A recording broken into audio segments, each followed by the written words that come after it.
Good afternoon and welcome to the Committee on Higher Education. Today is April 15th, 3 p.m. in room 229. We are continuing our Board of Regents nominees consideration and confirmation. With us on the committee, Vice Chair Michelle Kidani, and on Zoom I have Senator Keith Gil-Agaran and Senator Kurt Favela. I do not see Senator Wakai as of yet. Hopefully he will be here. This meeting, including the audio and video of remote participants, is being streamed live on YouTube. You will find links to viewing options for all Senate meetings on the live and on-demand video page of the legislature's website. In the unlikely event that we have to abruptly end this hearing due to major technical difficulties, the committee will reconvene to discuss any outstanding business on Monday, April 20th at 1:30 p.m. in room 309, and a public notice will be posted on the legislature's website. If there are temporary glitches during your testimony, we may have to move on to the next person, although we don't have a next person.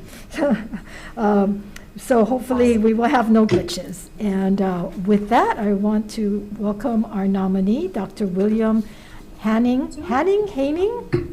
Is there a correct pronunciation, the third? It's Hanning. Forgive me for just a moment. You're being overrun by a YouTube video of some sort, and so I've got two voices coming at me at once. Okay. Humor me for a moment, please, while I figure out how to turn that off. During your testimony, I can hear myself. Sounds like an echo.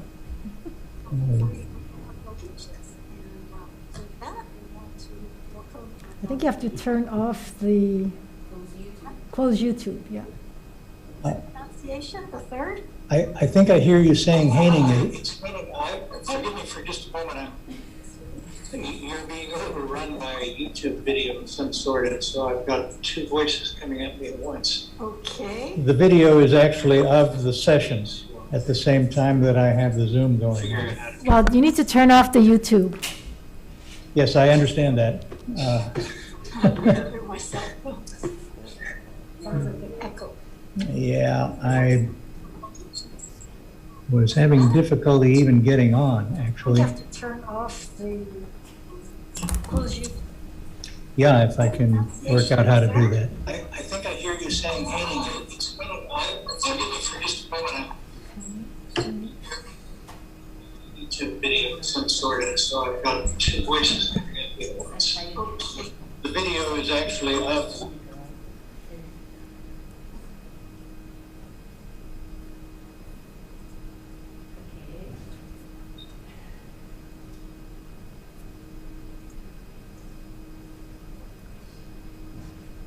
How are we now, Senator?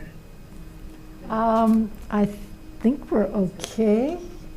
I appreciate your patience. Are you hearing two voices of me? Pleasant as that prospect might be, no. Okay, very good. So welcome. Would you like to start off with some opening remarks? It's a privilege to have gotten this far. I listened with, as you can imagine, rapt fascination to the proceedings yesterday. I think I have some comments in the course of the time we have together that may address some of the concerns that were raised for the other candidates as well.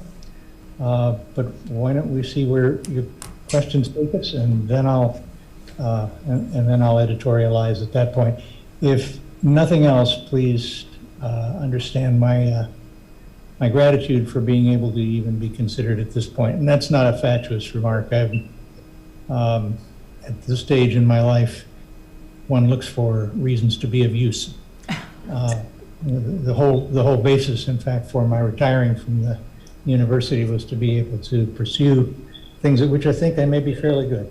That's it. That's good enough, I think. Thank you. Okay, why don't I go ahead and start with the basic question I asked the previous nominee as well regarding to be effective board members who can be leaders are willing to invest the unpaid time and understand the issues, raise the tough questions, and whether or not you have the time to do this and the willingness to do it.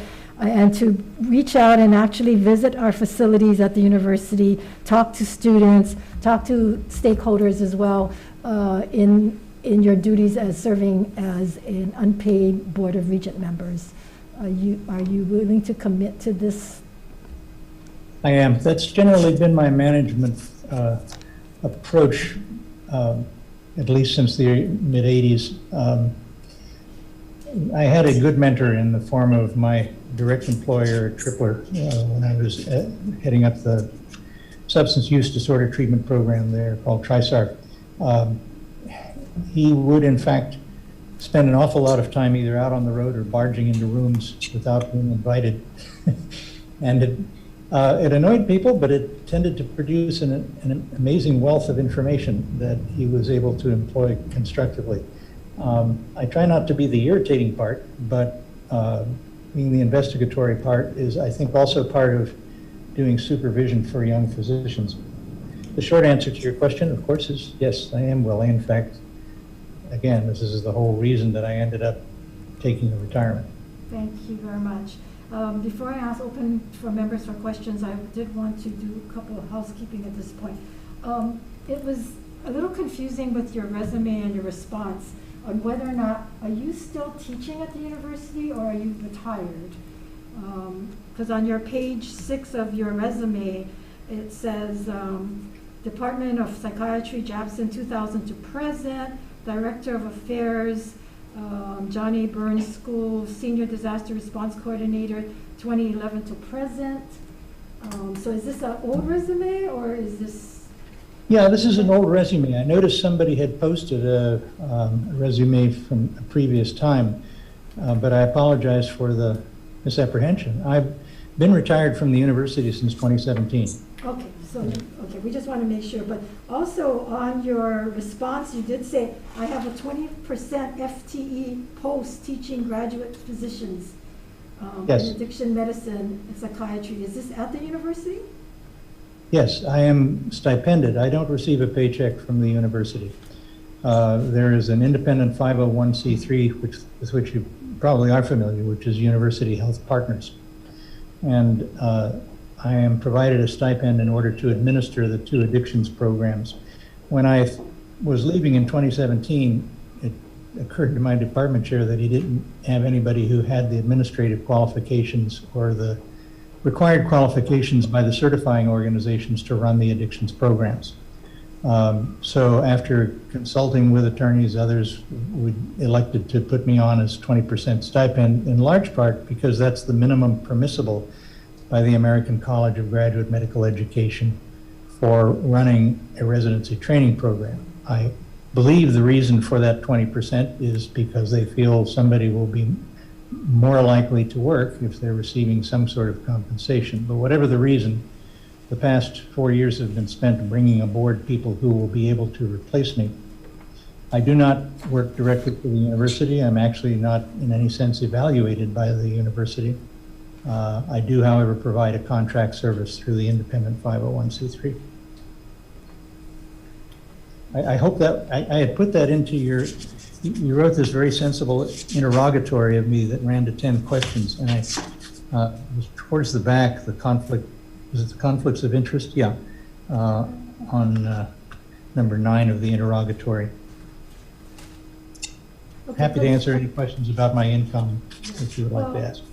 It's not so much the income, but so much as opinion from the Attorney General as far as employees or tenured professors serving on the Board of Regents and the conflicts that it may present.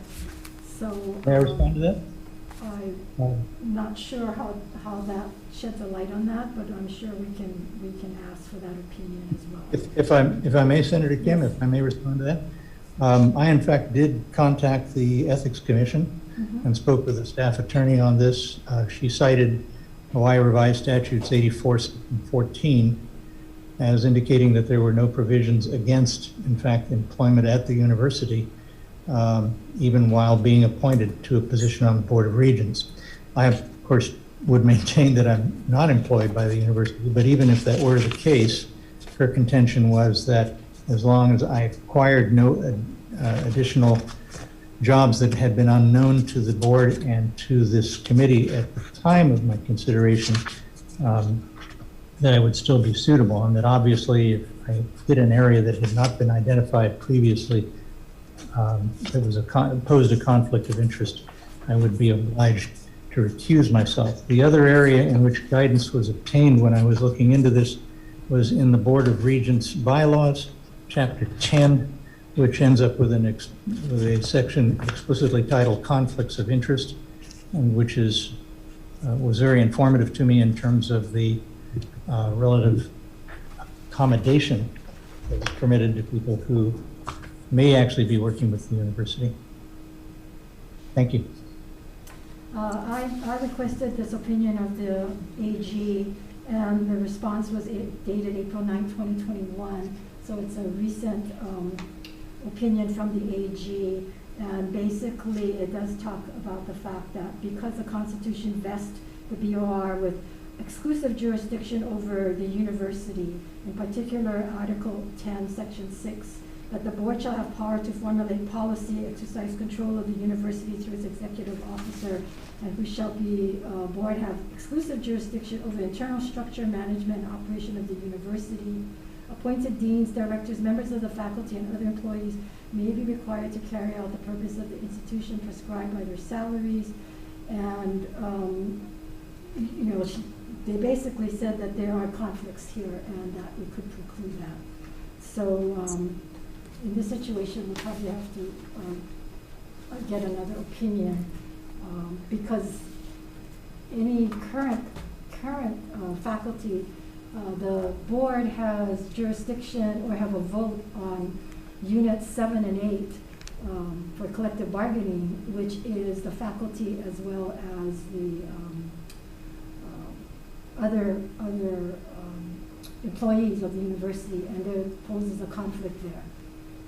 But again, Senator, I'm actually not a member of the bargaining unit. In fact, I'm explicitly precluded from being a member. Yes, I understand, but I'm just saying that these are the conflicts that is raised regarding any employees and faculty staff, and so I'm just stating that because there is concern about that conflict. So, and then if in fact you pose no conflict for now, but if there are any types of things that do come up where there is a conflict, then yes, you would need to recuse yourself from the vote as well as the discussion, should that ever occur.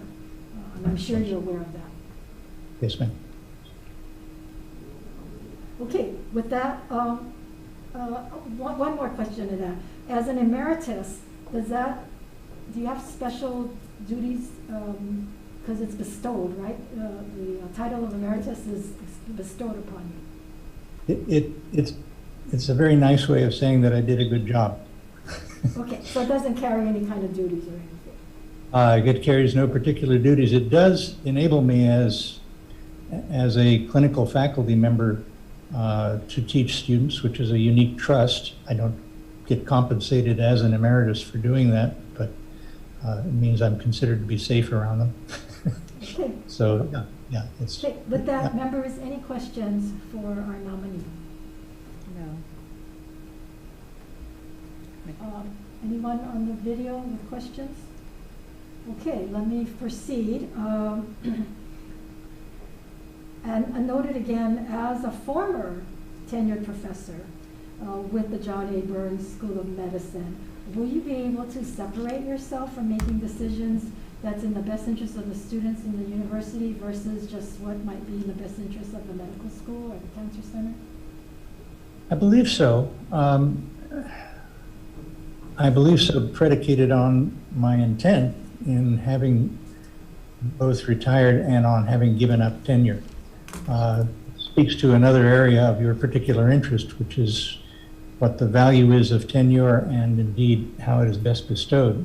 I reckon that there would be no contradiction or complaint made if I gave the G funding and tenure back to my department by retiring and resigning simultaneously.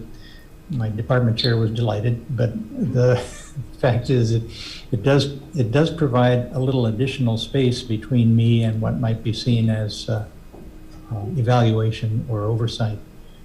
I'm hoping that that answered your question, and if it didn't, please expand for me. So as far as tenure, that's something that we have been discussing here at the legislature, and the Board of Regents obviously have put together a PIG to look at possibly tenure reform.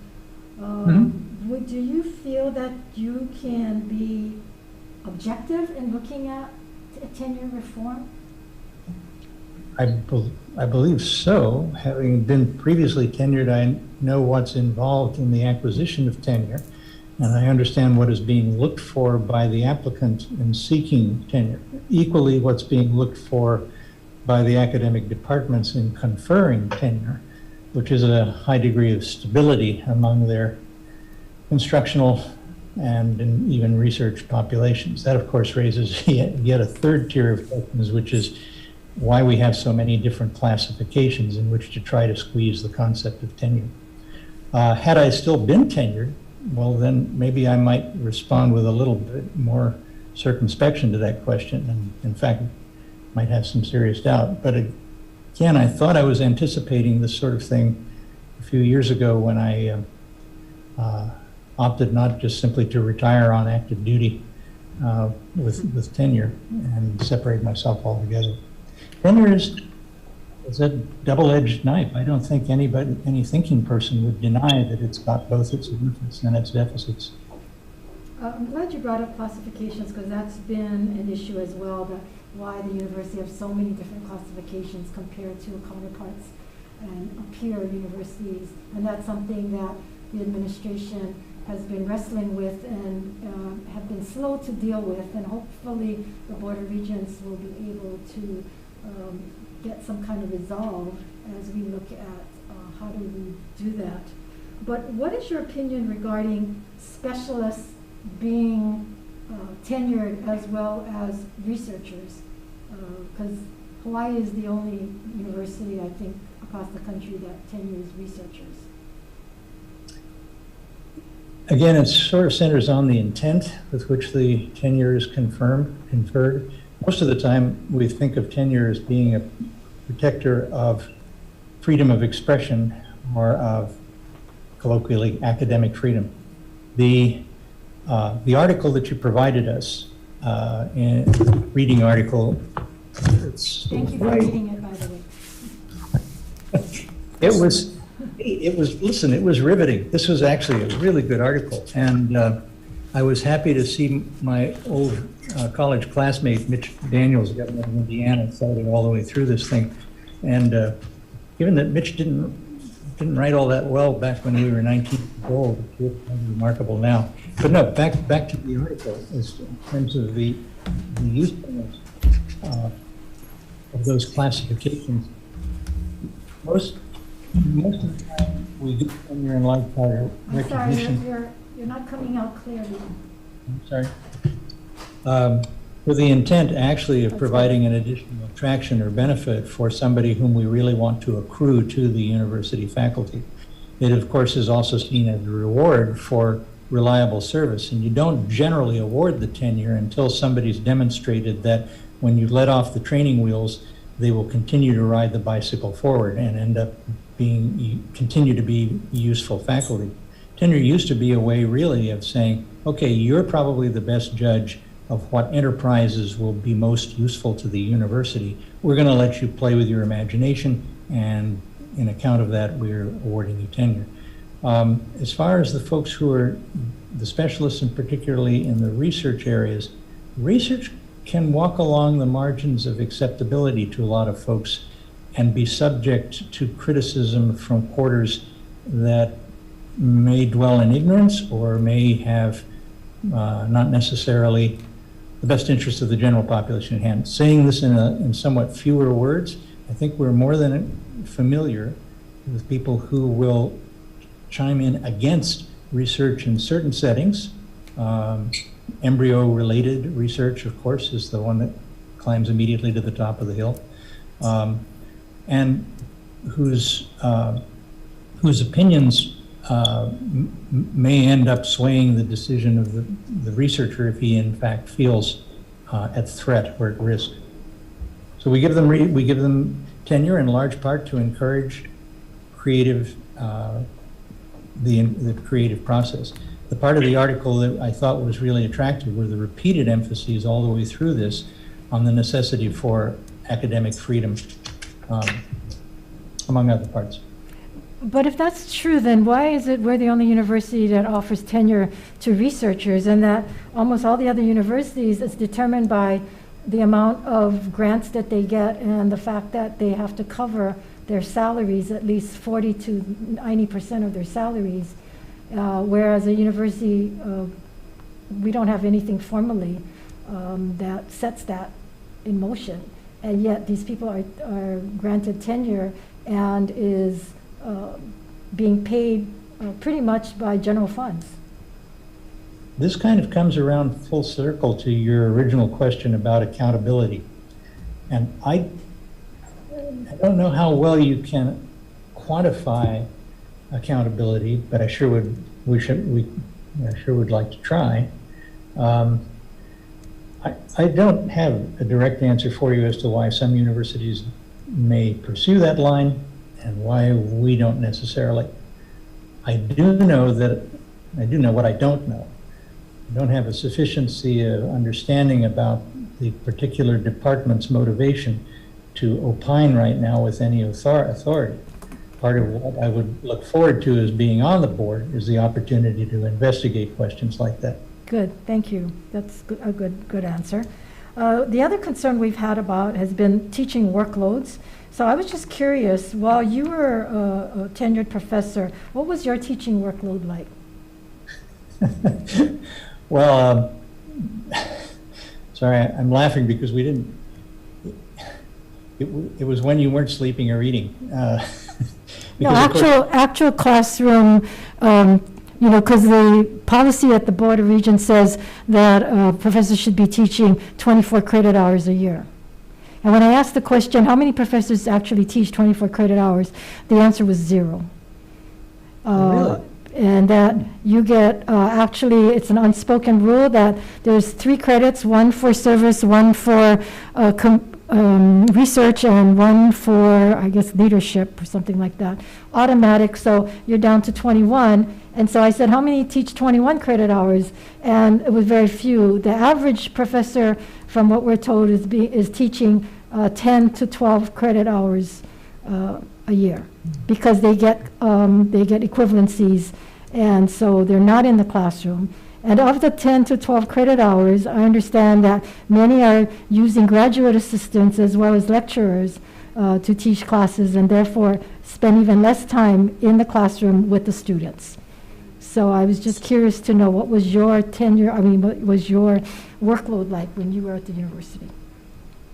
Good. Well, again, in the spirit of not knowing that much about the liberal arts allocation of effort requirements, but knowing a pretty fair amount about what the medical school ends up doing, I would have no difficulty being able to account for that many hours.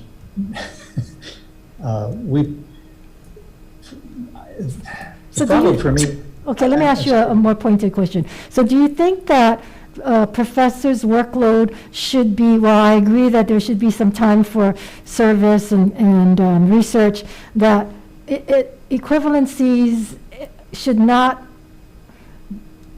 be above or more than what the amount of time that is spent in the classroom with the students.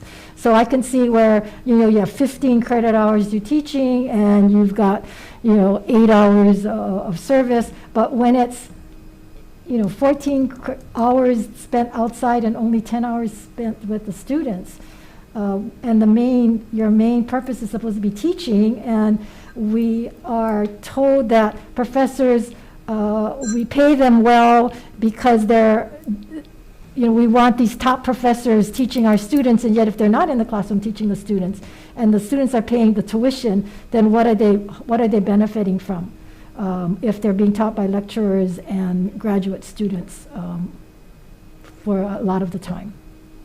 sounds like the question that you're asking is based on an assumption that people aren't putting in as much as they had promised to put in.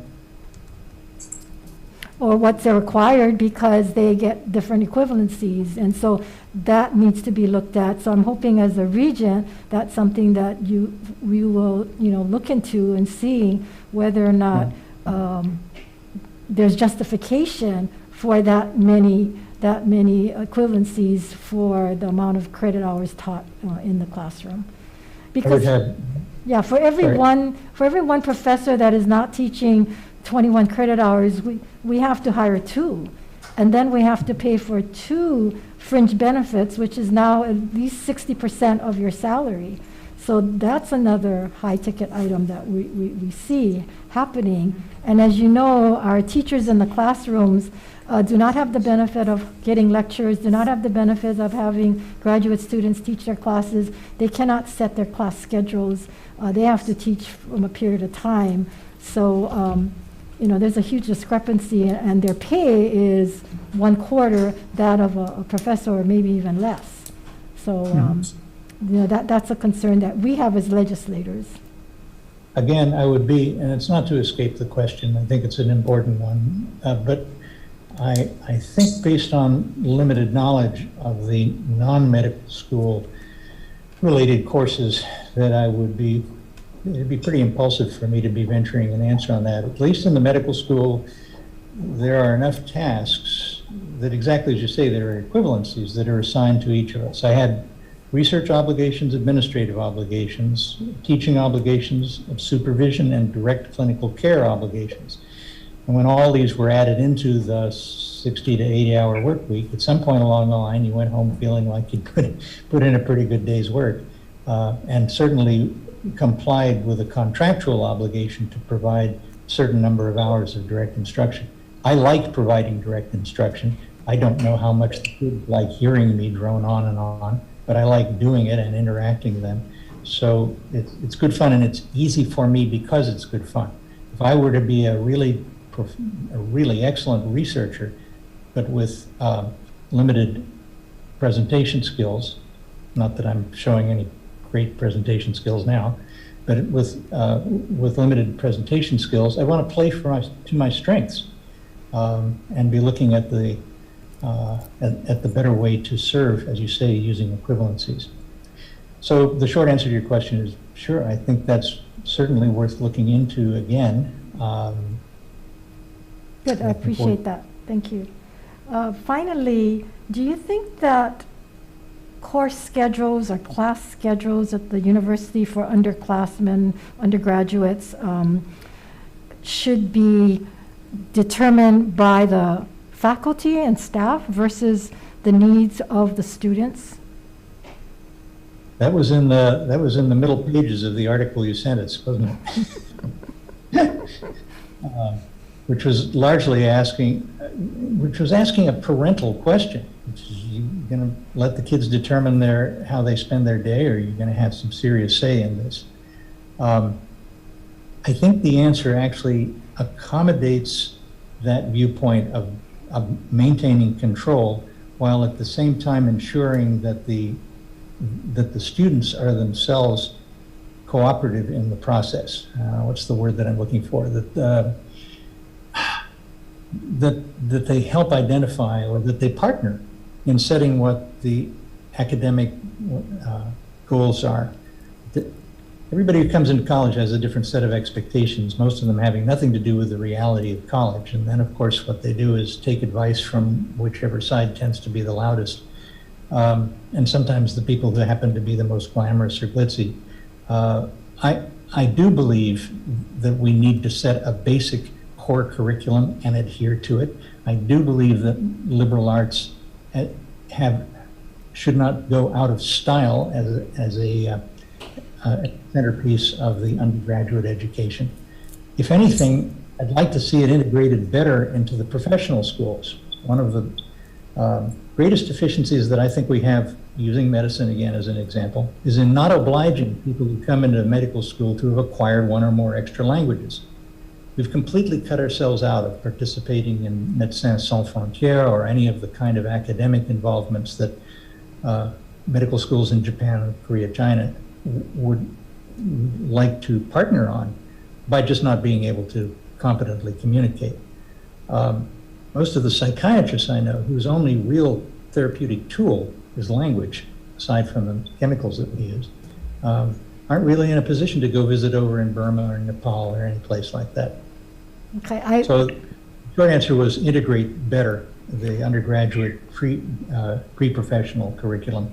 That's good, but what I was driving more at is, should class schedules and the courses offered be determined by professors or by what the students need? For example, we have a lot of students who have to work at night because they're working their way through school. So they can't really take classes, or they're not really equipped to get up early in the morning to go to classes, and they would like to have more classes in the afternoon.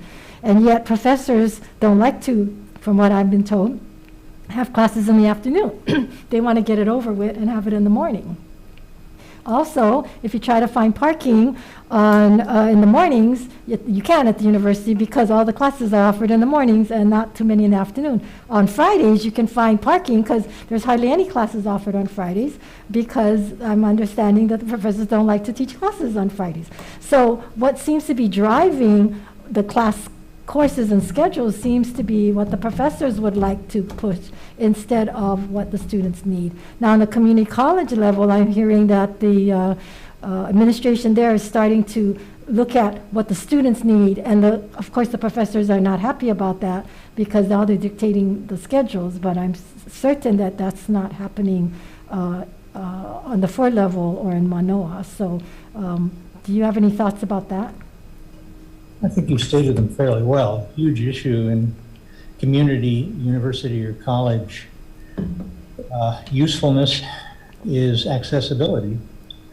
A little of this may actually get solved for us by the increasing attention to tele-instruction, to doing distance learning. So that may take a little bit of the harsher edges off of this problem. But I agree with you. One of the beauties for me in going to a residential college was that, frankly, whether you were in class at 6 in the morning or in class at 8 o'clock on Saturday night, you didn't have anywhere else to go.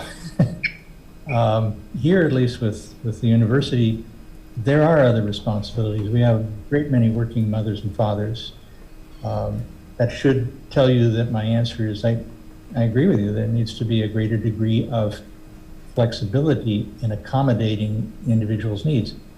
When the time comes that we are prepared to finally offer free educations, then perhaps we'll be in a more comfortable position for mandating what time of day somebody comes in for a class. We seem to be in agreement on a lot of issues, Doctor, so I'm happy to hear your answers, but what I also like to see is implementation, because we go through these confirmations, and then 4 years later, as you saw with a current board member, that the questions aren't being asked, things that we agree on haven't been implemented, and it goes from decade to decade. We have the same culture that was there 10, 20 years ago, and no changes, because there's a lot of pushback. Be it the union, be it the faculty, whatever it is, there's a lot of pushback, and then board members change. And so some boards start off doing it, and then new board members come in and they don't pick it back up, and then it gets lost. So I'm hoping that in your tenure that we will, and it's not going to happen overnight, I understand that, but we certainly need to start moving in those directions. And when the university fails to act, then the legislature seems to step in. And I don't like to do that. I don't like to be the ones to dictate it by statute. But if the university leadership is not going to take it upon themselves, and the regents who have that ability is not going to do it, then we're forced to do it. What measure do you, forgive me, it's probably rude to ask a question in return, but what does the committee do by way of enforcing its own wishes? You mean the Board of Regents, or you mean this legislative committee? No, the legislative committee, because it sounds like one of your concerns here is with the Board of Regents. I'm sorry, what? Well, it sounds like the concern that you were expressing has to do with the implicit promise of somebody who comes aboard the Board of Regents as a regent, Right. and possibly not necessarily making good on the promise at the conclusion of 5 years. And I'm curious what methods or what approaches have been done to remedy that. Perhaps this is a conversation for later on. I'm sorry. Well, no, that seems to be the problem because, we can only confirm, we don't appoint. So we have to get the names from the governor, and then you come before us, and it's very difficult to not confirm someone. I'm not sure if you're aware of the times that we have not confirmed, but, sometimes unless you're a pedophile or you have some kind of criminal background, it's difficult to say to someone who's a nice person and maybe didn't live up or didn't ask questions or weren't very engaged in serving, choose to continue, and the governor chooses to bring the name back down. And it's very difficult for us not to confirm individuals. It's a small town. People have friends on both sides. You have, tons of testimony and support. And nobody wants to say negative things or oppose somebody. And so as a result, we end up reconfirming people, and we get the same things over and over again. And so we as a body get very frustrated in that. But, so this is our only time to understand where the nominees are coming from, and we're hoping that you will keep to your word and that you will do all that you can to effectuate what it is you're presenting to us. And if not, then I would hope that, people would step down or choose not to continue. Well, very much like, I hope you won't mind my taking his name in vain, but very much like Regent Randy Moore, I don't buy any unripe bananas anymore. I mean, we're coming up on the last decade of usable service, and all I've really got is my honor and some pensions. So I on the strength of that, I would submit to you, I will comply. I will certainly try to comply, but as Yoda says, there's no try. I'll comply with that vision. Well, we hope that you will do the best job possible, and that's about what we can hope for. And if you come back before us in 5 years, then, we have a record, and we can hold you to some of that. But unless that happens at this point, we will take you for your word. So with that, members, any questions? Any other questions for our nominee?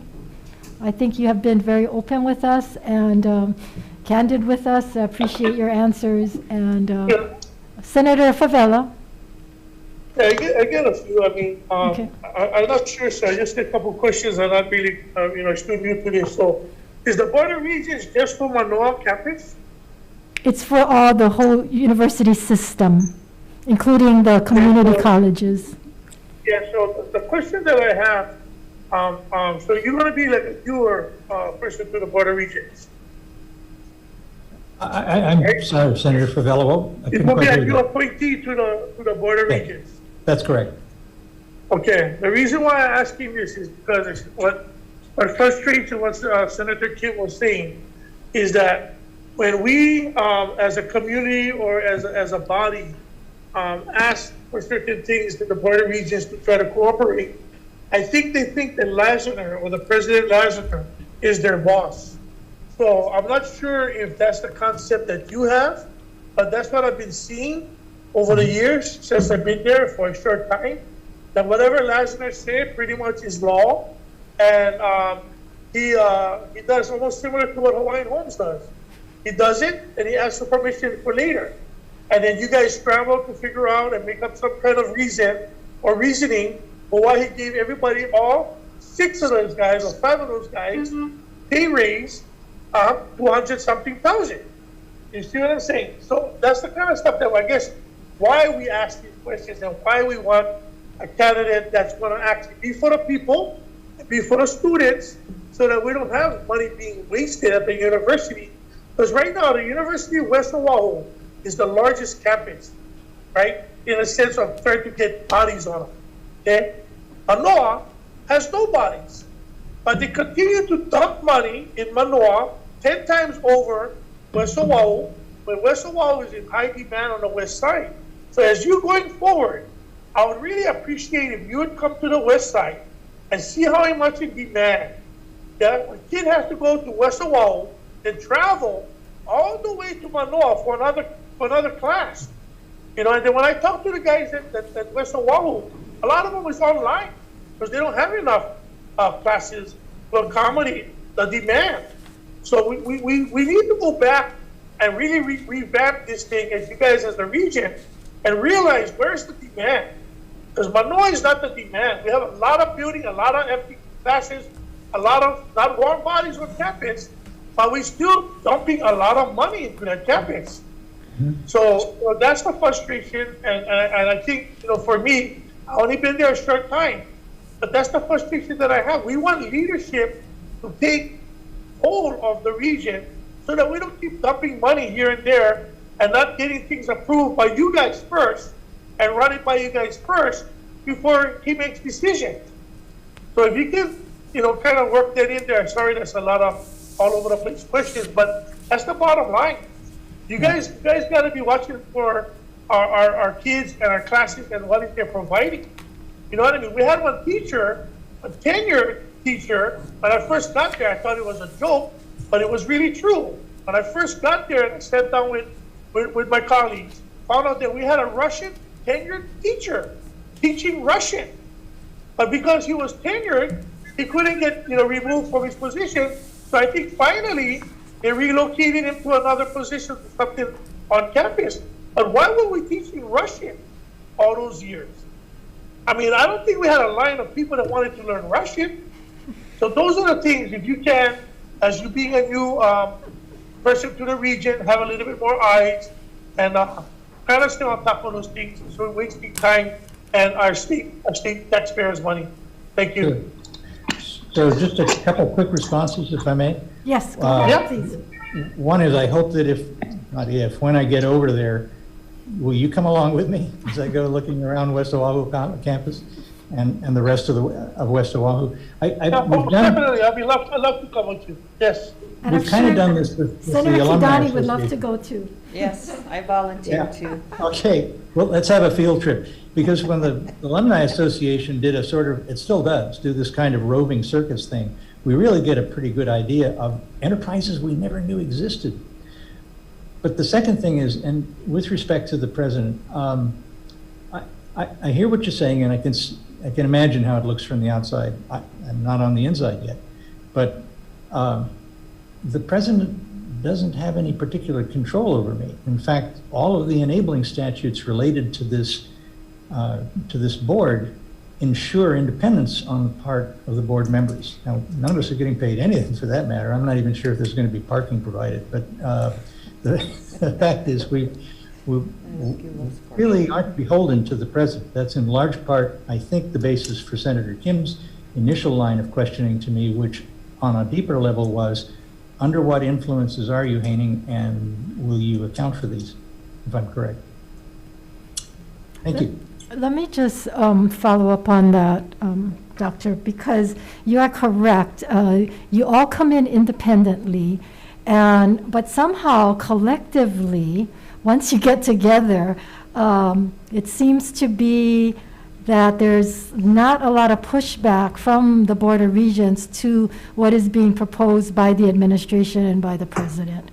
There has been, and I'm not sure currently if this is still going on, but they would inundate the board with a whole bunch of decisions that have to be made because the deadlines are coming up, but they give you the information a week before the board. You don't really have time to really review everything, the voluminous amount of paper that you get, and you're expected to make a decision. And while board members complain about that, they actually make the decision. And I said, well, one way to teach them a lesson is don't make the decision. Miss the deadline the next time they know that they got to give you enough time and not push you into making a decision. So I don't know if that's a ploy to get the Board of Regents to act and not have time to really delve into what the issues are, but that seems to happen often enough.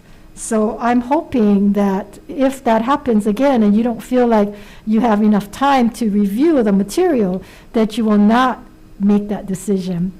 And when the Board of Regents are given a proposal and you vote on it and the proposal changes like Atherton, hugely changes, that you folks do something about it and not just sit back and do nothing, which is what's going on right now.